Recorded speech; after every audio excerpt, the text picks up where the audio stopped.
Hello student, welcome to my YouTube channel physics easy. Physics easy में आप लोगों का बहुत बहुत स्वागत है स्टूडेंट। आज के इस वीडियो में हम लोग बात करेंगे केप्लर्स लॉ के बारे में। ठीक है बच्चों, केप्लर्स लॉ के बेसिस पे ही न्यूटन ने अपना यूनिवर्सल लॉ ऑफ ग्रेविटेशन दिया था और उसमें जो इंपॉर्टेंट थिंग्स थी क्या, इनवर्स स्क्वायर लॉ।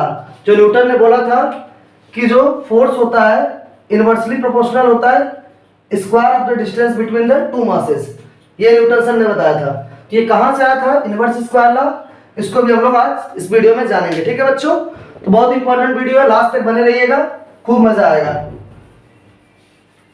अब बात करते हैं बच्चों कि ये जब ग्रेविटेशनल फोर्स के बारे में चीजें कहां से आई।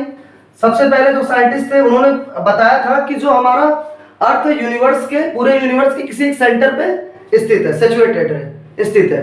ठीक है, बाद में एक साइंटिस्ट एस्ट्रोनॉमर आए, डेनिस पोलिश एस्ट्रोनॉमर, जिनका नाम था निकोलस कार्पनिकस,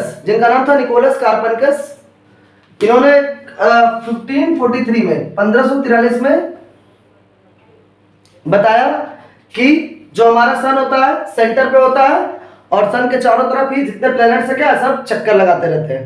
ठीक है बच्चों, और इस थ्योरी को, इस हाइपोथेसिस को बोला गया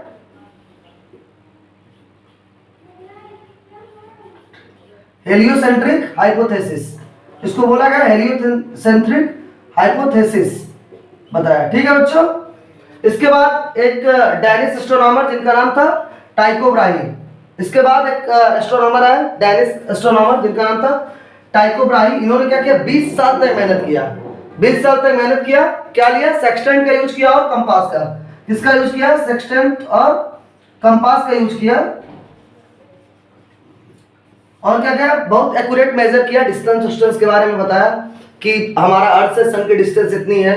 ठीक है, ये सब चीजें बताया, बहुत सारा और भी मेजरमेंट इन्होंने बताया। ठीक है बच्चों, इनके बेसिस पे, इनकी 20 साल की मेहनत के बाद जो मेजरमेंट किया था, इसके बेसिस पे एक साइंटिस्ट थे, एक एस्ट्रोनॉमर थे, जर्मन एस्ट्रोनॉमर, जिनका नाम था जोहानस केपलर। जिनका नाम क्या था बच्चों, जोहानस केपलर। उन्होंने क्या किया था, 3 लॉ दिए। देखो, Kepler first law, Kepler second law और केपलर थर्ड लॉ। ठीक है बच्चों, तो ये दोनों लॉ जो फर्स्ट और सेकेंड है इन्होंने दिया था 1609 में। ठीक है, और ये लास्ट वाला लॉ 10 साल बाद, 1 डिकेड बाद 1618 में दिया था। ठीक है बच्चों, तो ये अगर चीजें समझ में आ गई हो तो आगे बढ़ते हैं और हम लोग क्या करते हैं, केपलर्स लॉ को डिस्कस करते हैं और उसी के बेसिस पे कैसे न्यूटन सर ने यूनिवर्स स्क्वायर लॉ के बारे में बताया उसको हम लोग देखते हैं। ठीक है बच्चों, तो उसको नोट कर लीजिए, फिर रफ करते हैं। Please note down this. अब हम लोग डिस्कस करते हैं बच्चों केपलर्स फर्स्ट लॉ के बारे में। केपलर्स के सर के फर्स्ट लॉ क्या है, तो बहुत इंपॉर्टेंट है, इसको हम लोग देखते हैं। केपलर्स फर्स्ट लॉ क्या है। केपलर फर्स्ट लॉ इन्होंने बताया था कि जितने भी प्लैनेट्स हैं सब इलिप्टिकल पाथ में सन के चारों तरफ घूमते रहते हैं। तो नोट कर लीजिए, all the planets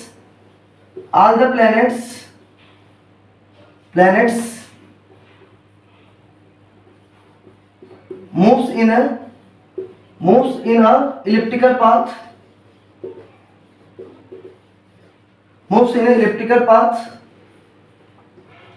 with the sun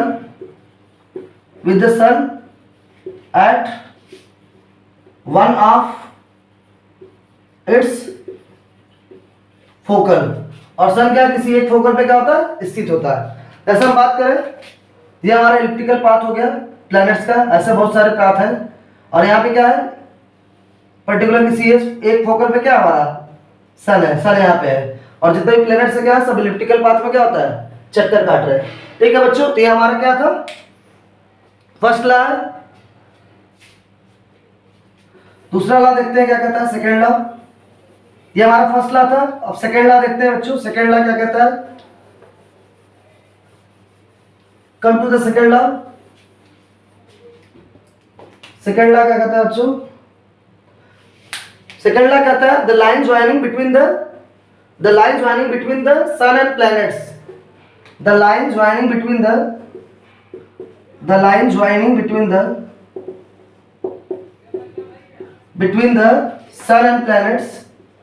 sun and planets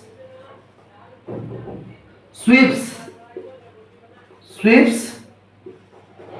equal area in equal interval of time, in equal interval of time. इसको समझते हैं बच्चों। जैसे मान लेते हैं कि हमारा सन है, सॉरी ये हमारा इलेक्ट्रिकल पाथ है, और मान लेते हैं यहाँ पे किसी एक पॉइंट पे, किसी एक फोकल पे क्या हमारा सन, यहाँ पे सन है, ठीक है बच्चों। मान लेते हैं कि प्लैनेट की पोजीशन पहले यहाँ थी और टी टाइम के बाद प्लैनेट की पोजीशन क्या होगी, यहाँ हो गई ए बी। तो ये जो एरिया स्वीप कर रहा है टी टाइम में, ये टोटल एरिया ए से बी। और देखो उसी टी टाइम में मान लेते हैं कि हमारा जो प्लैनेट था पॉइंट सी से मूव करके कहाँ पे आ गया, पॉइंट डी पे आ गया उसी टी टाइम में। ये तो ये जो एरिया स्वीप कर रहा है वो क्या होगा, दोनों एरिया क्या होगा, इक्वल होगा। Means area of O A B equal to area of O C D. The line joining between the sun and planet sweeps equal area in equal interval of time. तो यहां से आपको पता लग गया, देखो ये एरिया कैलकुलेट करेंगे और ये एरिया दोनों क्या होगा, अगर टाइम सेम टाइम हो, सेम टाइम टी हो, तो एरिया क्या हो जाएगा, इक्वल हो जाएगा। आई बात समझ में, उसको नोट कर लीजिए। फिर बढ़ते हैं थर्ड लॉ की तरफ, और थर्ड लॉ बहुत इंपॉर्टेंट है, उसी के बेसिस पे न्यूटन सर ने इनवर्स स्क्वायर लॉ का कंक्लूजन दिया था, ठीक है। तो इसको नोट करने के बाद आगे बढ़ते हैं थर्ड लॉ की तरफ, ठीक है बच्चों।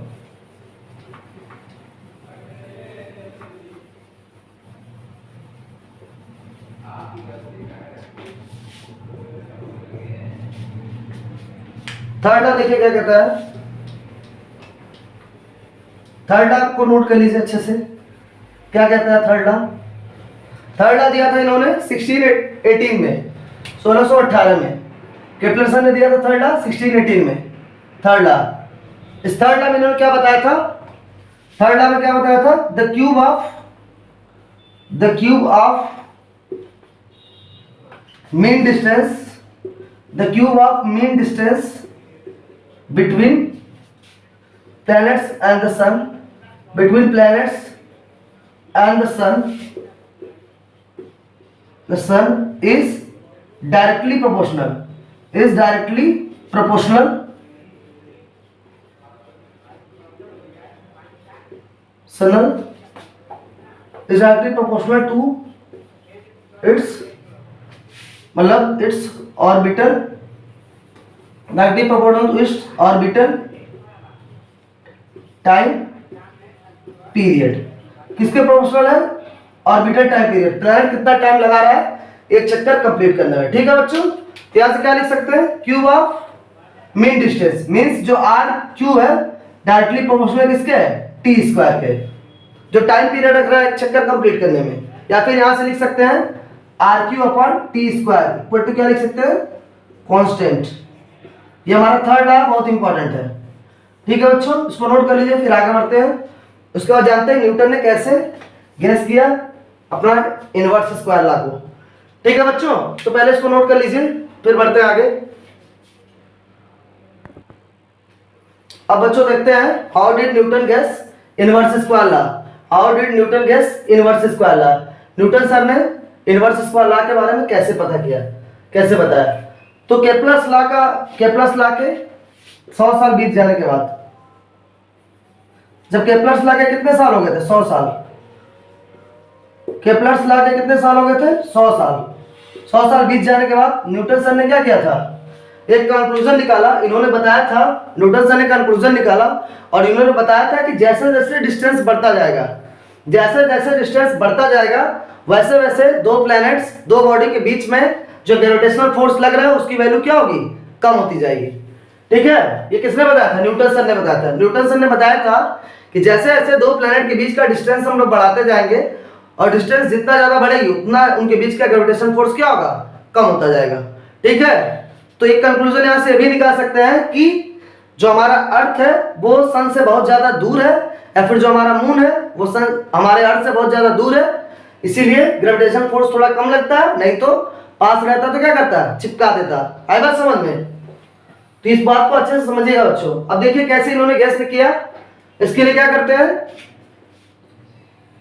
सपोज मान लेते हैं कि हमारा सन यहाँ किसी एक सेंटर पर फिक्स है, यहाँ पे किसी एक पॉइंट पर फिक्स है, और जो प्लैनेट्स है, जो प्लैनेट्स इसके चारों तरफ मूव कर रहे हैं, ठीक है, और जो उनकी ऑर्बिटल रेडियस कितनी है, आर है, और ये प्लैनेट्स मूव कर रहे हैं v की वेलोसिटी से, ठीक है। तो जब ये मूव कर रहा है तो सेंटर की तरफ एक फोर्स लग रहा है जिसको हम लोग बोलते हैं सेंट्रीपिटल फोर्स, और जो सेंट्रीपिटल फोर्स होता है क्या होता है, डायरेक्टली प्रोपोर्शनल होता है v²/r के। जो सेंट्रीपिटल फोर्स होता है किसके प्रोपोर्शनल होता है, v²/r के प्रोपोर्शनल होता है, ठीक है।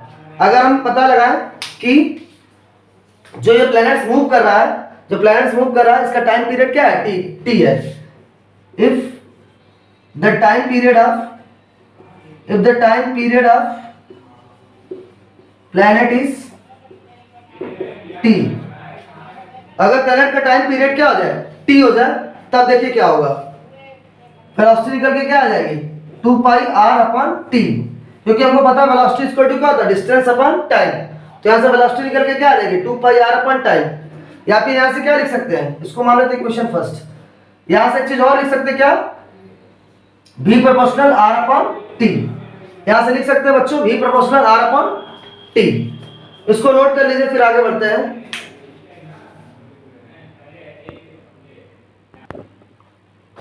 अब देखिए v∝r/t।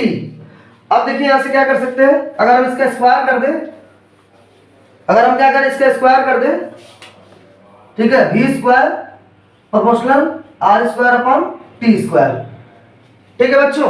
कोई फर्क पड़ेगा नहीं पड़ेगा, square on squaring both side, दोनों साइड में स्क्वायर कर देते हैं। अब देखो यहां से क्या लिख सकते हैं, v²/r²/t²/r। तो यहां से क्या हो जाएगा बच्चों, r³ हो जाएगा अपॉन t²/r। यहां से क्या हो जाएगा, r³ हो जाएगा। या फिर एक चीज और लिख सकते हैं यहां से, v²/r³/t²/r, ठीक है। अब देखो यहां से एक चीज,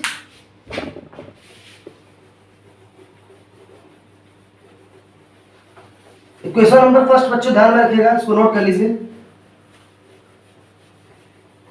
यहां से एक चीज क्या निकल के आएगी, यहां से देखो v∝r³/t², इसको हम लोग क्या करते हैं, कांस्टेंट मान लेते हैं।